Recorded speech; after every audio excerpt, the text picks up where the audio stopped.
ফামান যুহজিহা আনিন নার ওয়া উদখিলাল জান্নাতা ফাকাদ ফাজ। এই দুনিয়ায় এসে যারা গুনার কাজ ছেড়ে, হারাম পদ্ধতি ছেড়ে, হালাল ব্যবসা করে, আল্লাহর ইবাদত করে, টাইম মতো নামাজ, আল্লাহর ডিউটি আদায় করে জান্নাতের মালিক হয়ে গেল, ফাকাদ ফাজ, তারা কামিয়াব হয়ে গেল। ওয়ামাল হায়াতুদ দুনিয়া, এ দুনিয়া কুছ নেই হে, এ দুনিয়া হানি হে, বাকি আখিরাত হে। দুনিয়া কিছুই নয়, আখিরাত হলো আসল। এই দুনিয়ার সংক্ষিপ্ত জিন্দগি, এই দুনিয়া শেষ হলে আরেকটা দুনিয়া শুরু হবে, আরেকটা জীবন শুরু হবে। ফামান যুহজিহা আনিন নার ওয়া উদখিলাল জান্নাতা ফাকাদ ফাজ। আল্লাহ বলে, বান্দারে যারা ভালো আমল করেলা, যারা নেক আমল করেলা, জান্নাতে ঢুকবা, তোরাই আসল কামিয়াবি, এরাই আসল কামিয়াবি। जब आदमी मर जाता है तो आसमान से 2 आवाज आते हैं। एक नंबर 1 ये आवाज आते हैं, अरे आदम के बेटे तूने दुनिया को छोड़ा या दुनिया ने तुझको छोड़ा।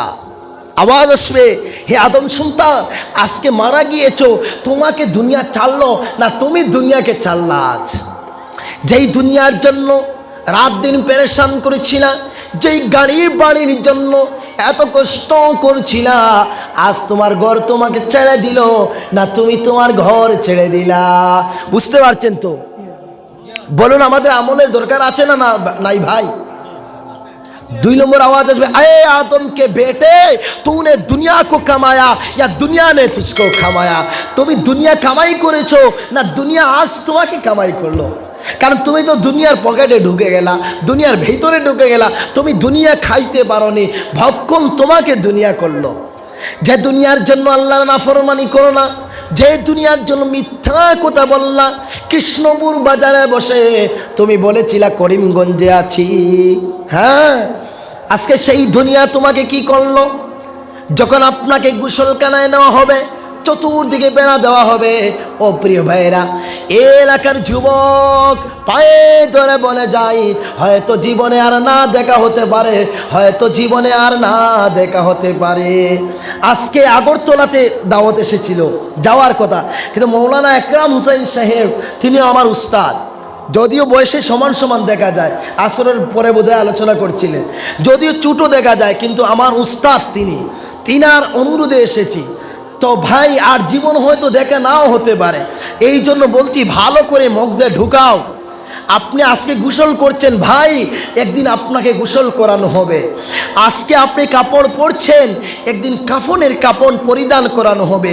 আজকে আপনি ঘর থেকে বের হচ্ছেন, একদিন আপনাকে বাহির করা হবে। আজ আপনি বের হচ্ছেন, আবার ঘরে চলে যাবেন, একদিন বের হয়ে যাবেন, আর জীবনে ঘরে আসবেন না। বুঝতে পারছেন তো?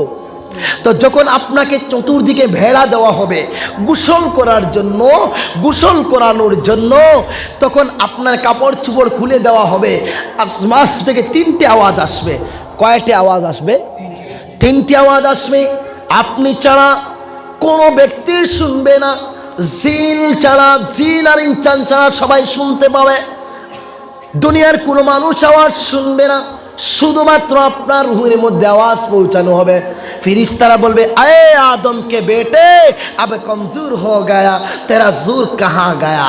হে আদম সন্তান, যৌবনের মৌবনে পড়ে দিগ্ভ্রান্ত হয়েছিলা, বিভ্রান্তির পর্দায় পড়ে উপভ্রান্তি ঘুরে বেড়াচ্ছিলা, দিন রাত গুনাহের মধ্যে ব্যস্ত ছিলা, দিন রাত জিনাহের মধ্যে ব্যস্ত ছিলা, মা দেখে না, বাবা দেখে না, কেউ দেখে না, মোবাইল চ্যাটিং মারছিলা, হাই জান, how are you, I meet you, I kiss you, I need you, কত কিছু বলেছিলা, হাবি যাবি SMS করতে করতে যৌবন ধ্বংস করে দিয়েছিলা। যুবক, আব কমজোর হো গায়া, তেরা জোর কাহা গায়া। আজকে তো কমজোর হয়ে গেলা। কত মানুষের উপরে জুলুম করেছিলা, কত মানুষকে নির্যাতন করেছিলা, আজ তোমার সেই শক্তিগুলা কোথায়? আজ তোমার শক্তি কে হরণ করেছে? আজ তোমার শরীরের ময়লা অন্য পরিষ্কার করে দেয়, আজ তোমার শরীরের কাপড়গুলো অন্য খুলে দেয়, পোকামাকড় সরানোর শক্তি নাই। আল্লাহর দেওয়া শক্তি দিয়ে আল্লাহর নাফরমানি করছিলা, বান্দারে বলো আজকে তোমার শক্তি কোথায় গেল? আজ তোমার শক্তি কোথায় গেল? যখন আপনাকে কাফন পরাইয়া, সাদা কাপড় পরাইয়া কাটিয়ারে তোলা হবে। কাটিয়ার চিনেন তো ভাই? ওই মসজিদে যে একটা থাকে না ভাই, ওটা হলো খাটিয়ার। খাটিয়ারে যখন তোলা হবে 40 কদম দেওয়া হবে, আওয়াজ আসবে। আজ সবাক জিব্বা নির্বাক কেন? আজকে ছেলে কাঁদে আব্বা বলে, মেয়ে কাঁদে স্বামী জান বলে, সবাই তোমার নাম ধরে কান্নাকাটি করে, চেঁচামেচি করে, তোমার নামে সবাই বিলাপ করে, রুদন করে। তাহলে তুমি তাদেরকে একটু সান্ত্বনা দাও না? এই জবান দিয়ে, জিব্বা দিয়ে কত নাফরমানি করছিলা, এই জবান দিয়ে কত গুনাহ করছিলা, আজকে সেই জবানকে কেড়ে নিল। সবাক জিব্বা বন্ধ হয়ে আছে কেন? যখন 40 কদম শুরু হবে, আওয়াজ আসবে, আয়ে আদম কে বেটে আজ अकेला है तेरा साथी कहाँ है। হায় হায়, আজ তুমি একা কবরে যাইতেছো, আজ তুমি একা নির্জন করে যাইতেছো। তোমার সঙ্গে তোমার বন্ধু বান্ধব যারা, তোমার প্রিয়জন যারা, সেই প্রিয়জনগুলো আজকে তোমার সাথে সাদা কাপড় পরে কবরে যাচ্ছে না কেন? আজ তুমি একা কেন? আজ তুমি একা যাচ্ছ কেন? তোমার বন্ধু বান্ধবরা কোথায়? তোমার সাথী বন্ধু যাদের আড্ডা, যাদের জন্য জোয়ার আড্ডায় ছিলা, যাদের জন্য মদের আড্ডায় ছিলা, যাদের জন্য সিনার আড্ডায় ছিলা, আজ তুমি কোথায় চলে গেলা? আজ ওরা কোথায়? কোনো বন্ধু যাবে কবরে ভাই? কোনো প্রিয়জন যাবে কবরে? কোনো প্রিয়জন যাবে না। দু গজ জমি কা টুকরা ছোটা সা তেরা ঘর হ্যায়, 2 গজের ওই ছোট্ট বাড়ি, ছোট্ট আমার ঘর, সেটাই সবার থাকতে হবে আপন কি বাপর। যখন আপনার বাউন্ডারি ক্রস করে ফেলবে, 40 কদমের পরে যখন আপনার বাড়ির বাউন্ডারি বেরিয়ে যাবে, আসবে, আয়ে আদম কে বেটে আবি দুনিয়া মে কবি না আয়েগা। হায় হায়, এই যে দুনিয়া থেকে কবরে চলে যাচ্ছ, আর কোনোদিন তুমি ফিরে আসবে না। হায় হায়, আবি দুনিয়া মে কবি না আয়েগা, আর এই দুনিয়া আসবে না। কবরে যাইতেছো আর কোনোদিন আসবে না। আর যদিও কেউ কবর থেকে চলে আসে, কেউ মেনে নিবে ভাই? আচ্ছা বলুন, কেউ যদি কবর থেকে এসে যায়, কেউ মেনে নিবে? আর কবর থেকে এসে যদি বলে এটা আমার বাড়ি, কেউ মানবে ভাই? এক ব্যক্তি ছিল, তার 2 বিয়ে করেছিল। কয় বিয়ে করেছিল? বুঝতে পারতেন তো সবাই? তো ভালো করে শুনুন, ঘটনাটা নুরুস সুদুর কিতাবে লিখেছেন। তো এক ব্যক্তি 2 বিয়ে করেছিল। ও স্ত্রী বলে আমি তোমাকে বেশি ভালোবাসি, অন্যজন বলে না আমি তোমাকে বেশি ভালোবাসি। এই ভালোবাসার টেলায় সে রাত্রে ঘুমাতে পারে না। দুজনের ভালোবাসার টেলায় আপ ডাউনে রাত জাগ্রত থাকতে হয়। তো সে ভাবলো কি জ্বালার মধ্যে পড়লাম, ভালোবাসার জ্বালা। বুঝতে পারছেন? ভালোবাসার জ্বালায় পড়ে ভাবলো কি করা যায়। হঠাৎ বুদ্ধি আসলো, একটা কবিরাজ ছিল গ্রামের মধ্যে। তো পল্লী ডাক্তার যাদেরকে বলে, পল্লী কবিরাজ মানে গ্রামের মধ্যে আতুয়া ডাক্তার থাকে তো ভাই। তো গিয়ে বলছে, কবিরাজ মশাই আমাকে একটু ঔষধ দাও না, কিছুক্ষণের জন্য মরে যাই। ডাক্তার বলে, এমন বোকা আমি তো কোনো পাইনি কোনোদিন। তুমি এত বুটা হাগল পাগলের মতো কি বলছো যে ঔষধ খেয়ে কিছুক্ষণের জন্য মরে যাইবা? বলে, হ্যাঁ গো ডাক্তার মশাই, আমার মতো বোকা নেই। আমার 2টা স্ত্রী আছে না, রমণী সুন্দরী ম্যাডাম, ওরা আমাকে ঘুমাতে দেয় না। ও বলে সে ভালোবাসে, ও বলে সে ভালোবাসে। তো আমি পরীক্ষা করব, কিছুক্ষণ মরে গিয়ে দেখবো কারা আসল ভালোবাসা দেয়। তো সে ডাক্তার মশাই বলছে, আচ্ছা ঠিক আছে, তোমাকে একটা ওষুধ দিয়ে দিলাম। এই ওষুধ খাওয়ার পরে 12 ঘন্টা তুমি ঠান্ডা থাকবা, নিস্তেজ থাকবা। তোমার হাত পা চলবে না, তোমার দেহ চলবে না, তোমার জবান বন্ধ হয়ে যাবে, তোমার শরীর ঠান্ডা হয়ে যাবে। কিন্তু 12 ঘন্টা পরে আবার জীবিত হয়ে যাইবা। আর ঔষধটা খাওয়ার আগে কাউকে বলে দিবা যে আমি ঔষধ খেয়েছি। তা আর যদি না বলো, তোমাকে দাফন করা হয়ে যাবে, জীবন্ত দাফন। তো সে মাল কাউকে বলেনি, মনের আনন্দে ঔষধটা খেয়ে ফেলেছে। বলুন তার এখন কি হাল হবে? তো ঔষধটা যেই না মাত্র খেয়েছে, ঘরের বারান্দায় পড়ে বেহুশ হয়ে পড়ল। বিবির হাত টিপে দেখে, পা টিপে দেখে মরে গেছে, ঠান্ডা হয়ে গেছে। বিবিরা চিৎকার দিয়ে বলে, কে কোথায় আছো? আমাদের স্বামী মারা গেছে। গ্রামের লোকেরা এসে দেখি ঠিকই তো সে মারা গেছে। হাত টিপে দেখে বলে, আহারে করিম আলী, একটু আগে চা খেয়েছিলাম। আরেকজন বলে, আহারে করিম আলী, একটু আগে আমার সঙ্গে গল্প পাড়লো, এখন বুঝি মারা গেল। এইভাবে সবাই বলতো, এক একজন এক এক কথা বললো। শেষে বললো, যাই হোক, তো মারা গেছে, তাহলে একটি কাজ করো, তাকে কাফন করানো হোক। একদল গেল বাঁশবাগানে বাঁশ কাটার জন্য, একজন গেল কবরস্থানে কবরখনন করার জন্য, একদল চলে গেল কাফন কিনতে। কি কিনতে ভাই? একদল গেল গোসল টুসল করাইয়া কাফন পরাইয়া কবরস্থানে দাফন করা হলো রাত্রে 10টার সময়। কয়টার সময় ভাই? 10টার সময়। রাত্রে 3টা যখন বেজেছে, ঔষধের এক শোল কেটে গেছে, আল্লাহর বান্দার জ্ঞান ফিরে আসলো, চৈতন্য ফিরে আসলো। আসার সঙ্গে বান্দা দেখে উপরে মাটি, নিচে মাটি, ধানে মাটি, মাটি আর মাটি। চিন্তায় পড়ে গেল, আরে আমি এখানে কিভাবে আসলাম? থরথর করে কাঁপতেছে, আরে এখানে কিভাবে আসলাম? আমার ছেলেরা কোথায়? আমার বিবিরা কোথায়? হঠাৎ মনে পড়লো, আমি যে ঔষধ খেয়েছিলাম আর কাউকে বলিনি, এই যে ভুলটা করেছিলাম, এই জন্য আমাকে কবরস্থ দাফন করা হয়েছে। দিয়েছি আল্লাহকে ডাক, বলে, আল্লাহ গো, তুমি ছাড়া আপন কেউ নাই, আপনি দয়া করে আমাকে বাঁচান। হে আল্লাহ, আমাকে বাঁচাও, আমাকে উঠাও, আমি ভুল করেছি, আপনি ছাড়া আমার কেউ আপন নেই। আল্লাহ রাব্বুল আলামিন বললেন, ফেরেশতারা, যা যা আমার বান্দাকে কবর থেকে উঠাইয়া আমার বান্দাকে দুনিয়ার জমিনে প্রেরণ করে দাও। ফেরেশতারা এসে কবরের চাল সরাইয়া বাঁশ সরাইয়া আল্লাহর বান্দা জমিন দেখে, এখন কাপড় নাই, বলুন ল্যাংটা আসবে নাকি? ল্যাংটা আসতে পারবে ভাই? না। সে কাফনগুলো পরিয়ে, কাফনগুলো পেঁচাইয়া দরজা এসে ডাক দিয়েছে, বিবিরা দরজা খুলো, আমি কবর থেকে এসেছি। বলুন বিবিরা দরজা খুলবে ভাই? কেউ দরজা খুলবে? বিবিরা দরজার ফাঁকে দিয়ে হাঁ করে তাকিয়ে দেখছে, যেই না মাত্র দেখে তাদের স্বামীর রূপ ধরে বিশাল একজন মানুষ দাঁড়িয়ে আছে আর বলছে, দরজা খুলো। বিবিরা ভালো করে দরজা লক করে দিয়ে দরজায় ঠামটা মারি ধরে বলে, আহারে আমাদের কি বিপদ, মহাবিপদ, মহাবিপদ এসেছিল। ছেলেরা পালঙ্গের চোখে, খাট পালঙ্গের নিচে লুকাইয়া বসে আর বলে, আহারে এমন জিন আজকে বাবা নাই বলে ধরতে এসেছে, বাবার রূপ ধরে। বুঝতে পারছে? চিৎকার দিয়েছে। গ্রামের লোকেরা লাঠি ঝাঁটা নিয়ে দাঁড়িয়ে আসলো। আহারে অসহায় পরিবার, যুবতী স্ত্রীরা বিধবা হয়েছে, ওই স্ত্রীদের মান সম্মান নষ্ট করার জন্য কে আসলো? লাঠি সোটা নিয়ে আসছে। করিম আলী দেখলো, এখন যদি দাঁড়ানো অবস্থায় থাকে ওরা পিটিয়ে হত্যা করে ফেলবে। করিম আলী দিয়েছি দৌড়, দৌড় দিয়ে বাঁশ ডালে নিচে ঢুকে আবার পিছন পিছন চুপি চুপি কবরস্থ চলে যায়। গ্রামের লোকেরা বলল, আজ চলে গেল এমন বাটমারে মনচুর, এমন বদমাস, অসহায় পরিবারকে ছাড় দেয়নি। এইভাবে মন্তব্য করে চলে গেল। পরের দিন আবার রাত্রে এসেছে, এসে বলে, বিবিরা দরজা খুলে দাও, আমি এসেছি তোমাদেরকে দেখার জন্য, আমাকে একটু হেল্প করে দাও। বিবিরা আমাকে ঘরে ঢুকাইয়া নাও, ঠান্ডা প্রচণ্ডের মধ্যে আছি।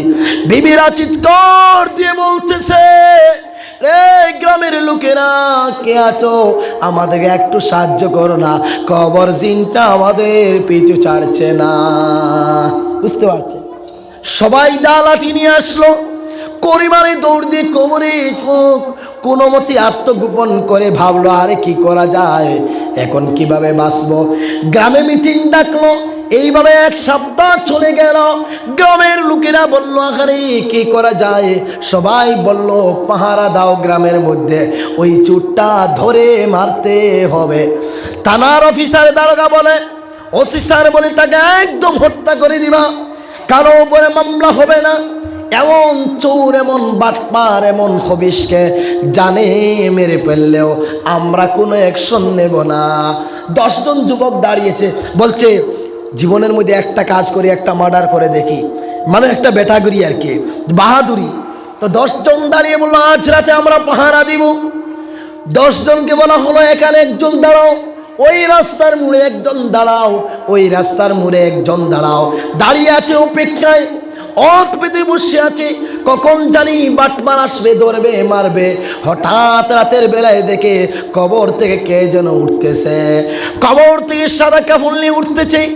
যারা পাহারায় ছিল দা লাঠি পেলে প্রস্রাব করি করে ভাগতেছে, বলছে ওটা সাধারণ চোর না, ওটা ধরলে জানে বাঁচব না। চাচা রে চাচা, যার জানি জান বাঁচা, আগে নিজে বাইক চালাই তারপরে দেখবো। এই বলে দরজা বিবিকে বলে, কেউ বিবিকে মা বলে, কেউ বিবিকে বোন বলে, বলে শোনা মা দরজাটা খুলো, দরজা লাগাও। বিবিরা বলে কি হলো, থর করে কাঁপছো কেন? সে বলে আগে দরজা লাগাও, করিম আলী জিন হয়ে আসতেছে, আজকে ধরার জন্য গিয়েছিলাম, সে উল্টো আমাদেরকে ধরার জন্য আসতেছে। বিবিরা বলে তুর্খও বাড়ে যাও, তোমাকে ধরার জন্য আমাদের ঘরে ঢুকে আমাদেরকে শেষ করে ফেলবে, তুমি যাও যাও বাহিরে চলে যাও। তার মধ্যে বিবিরা তাকে প্রস্রাব করে পায়খানা করে ভরিয়ে দিয়েছে। বলল কেন গো বাহাদুরি করে গেলা, এখন ভয়ে কেন পায়খানা করলা? সে বলে আগে দরজা লাগাবে নি লাগা, আজ আমাদের পরিবার খেয়ে ফেলবে। করিম আলী কিন্তু সাধারণ ভূত নয়, বিশাল ভূতে পরিণত হয়েছে, এই জমিনে আর বাঁচা যাবে না। বুঝতে পারছেন তো কথার উদ্দেশ্য? পরে বলছি কেন এই কথা বলছি, মুখ্য উদ্দেশ্য তুলে ধরছি। প্রিয় ভাইয়েরা আমার, এইভাবে সবাই কম্পিত হয়ে গেল, ভয় পেয়ে গেল। পরের দিন সন্ধ্যাবেলায় কেউ বাইরে হয় না, ঘরে ঢুকে যায়। বাহিরে যদি বিড়াল হাঁটে সবাই চিৎকার দেয়, না জানি করিম আলী আসলো। একটা পাখি যদি আওয়াজ দেয় সবাই চিন্তায় বেকুল হয়ে পড়ে, না জানি করিম আলী চলে আসলো। এইভাবে মসজিদে আর কেউ যায় না, টিফিনও দেয় না। ইমাম সাহেব আগে বললেন জুম্মাবারে, কেন গো তোরা আমাদেরকে টিফিন দিচ্ছিস না কেন, আমাদের খাওয়ার দাওয়ার কোনো কিছু দিচ্ছিস না, কারণটা কি, ব্যাপারটা কি? মানুষ বলে ইমাম সাহেব চুপ থাকেন, আপনি নিজে নিজে রান্না করুন রাতের বেলায়, আপনার জন্য কি আমাদের জান ভূতের হাতে লিল্লা দিয়ে দেব? ইমাম সাহেব বলেন কোনো ভয় নেই, আজ রাতে আমি ভূতলে ভরে আনবো ভূত। তো ইমাম সাহেব সবাই কুচি, ইমাম সাহেব ভূত ধরে ফেলবে, আমাদের আতঙ্ক কমে যাবে। তো রাতের বেলা সবাই ইমাম সাহেবকে ডেকে বের করে বলছে ইমাম সাহেব আগে যান, আমরা পিছনে আছি। তো ইমাম সাহেব আগে যাইতেছে যাইতেছে যাইতেছে, যেই না মাত্র কবরস্থ গিয়েছে, সবাই পিছনে ফায়াম। যদি ভূত বের হয়ে আমরা দৌড় মারবো, পলায়ন করব, সবাই দৌড়ের প্রতিযোগিতায় দাঁড়িয়ে আছে, মানে ওই মুহূর্তে দৌড় মারবে মারবে এমন ভাব। তো ইমাম সাহেব এসে বলছেন ইয়াসিন ওয়াল কুরআনিল হাকিম। তখন করিম আলী বলে হুজুর আমি জীবিত আছি, হুজুর আমি জিন্দা আছি। যেই না মাত্র বলেছে হুজুর জিন্দা আছি, পিছলতে সবাই দিয়েছে ধর। ইমাম চাবো বলে বোতল একদিকে, ইমাম একদিকে, লুঙ্গি কুইলা দৌড়াইতেছে, বলছে আরে এমন ভূত, এই ভূত ছিঁড়ে তো ভূতের বড়া ধূরের কথা, বরঞ্চ আমাকে জিন্দা পেটে ভরে দেবে। ইমাম সাহেব এসে বলছে কেন গো তোরা আমাকে এভাবে একা রেখে আসলি? সবাই বলছে আরে ইমাম সাহেব আপনার জন্য কি আমরা মরে যাব? বরঞ্চ আপনি তো আমাদেরকে মারার জন্য নিয়েছিলেন, আপনি একটা প্ল্যান করেছেন ভূতের হাতে আমাদের মৃত্যু হোক, আপনি কি ইনসাফ করছেন? সবাই আরো ইমামের দিকে রেগে যায়। তো সবাই ভাবলো কি করা যায়। হঠাৎ একজন বলল এলাকার পীর সাহেবকে নিয়ে আসুন। এলাকার কাকে? পীর সাহেব এগুলো শেষ করতে পারবে। সবাই জমায়েত হয়ে পীর সাহেবের ঘরে গেল।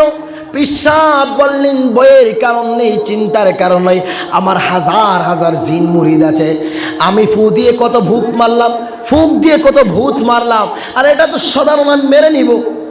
তো সবাই পীর সাহেবকে নিয়ে যাইতেছে, পীর সাহেব আগে আছে আর সবাই পিছনে আছে। যেই না মাত্র কবরের পাশে গিয়েছে, করিম আলী ভাবলো আজকে যদি কথা বলি তো সবাই দৌড় মারবে আর ধরতে পারবো না, আজকে পীর সাহেবের পা জড়িয়ে ধরবো। বুঝতে পারছেন মজাটা কেমন লাগছে? পীর সাহেব যখন কবরস্থানে দাঁড়ালেন, কবরস্থানে দাঁড়ানোর সময় পীর সাহেবকে করিম আলী যেই না মাত্র পা জড়ে ধরিয়েছে, সবাই বলছে পীর মরে যাক, আমরা মরলে হবে না, বিবি বাচ্চা আছে। সবাই দৌড় দিয়েছে। পিসাব হতভম্ব হয়ে গেল। লড়াই করে পিসা বেঁচে এসে বলে, আহারে তোমরা আমার পা টিপে দিতা, তোমরা আমার গোতর টিপে দিতা, শরীর টিপাইয়া দিতা, মাথা টিপাইয়া দিতা, আমার দর্শনের জন্য তোরা পাগল ছিলা, অথচ আজকে তোরা আমাকে কবরে জিনের হাত সঁপে দিলা।